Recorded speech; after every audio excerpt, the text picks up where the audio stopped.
Ashamaa akka mooltan hordoftoota miidiyaa Just Life'n kun istiidiyoo Bosonaarraati. Istiidiyoo Bosonaarraa oduutu akkasii qabadhee dhiyaadheetiin jira. Na hordofaan afeerraa kooti. Godina Baalee aanaa Gaasaraatittiin daandiin godina Arsii Bahaa Indatoo Sadiiqaa Arsii Roobee wal qunnamsiisuun sababa waraanni adda bilisummaa Oromoo waabee laba hubatan jecha jedhuudhaan tajaajila addaan kuteetiin jira.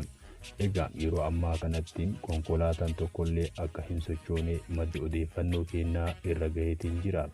Walitti dhufeenya hawaasummaa karaa saniin adeemsifamaa turellee yeroo ammaa kana addaan citeetiin jira. Egaa furmaanni karaa kanaa maal jechaa haasaa kan kuwarraa asumartiin goolabaa nagaannaaf turaa isiniin jedha.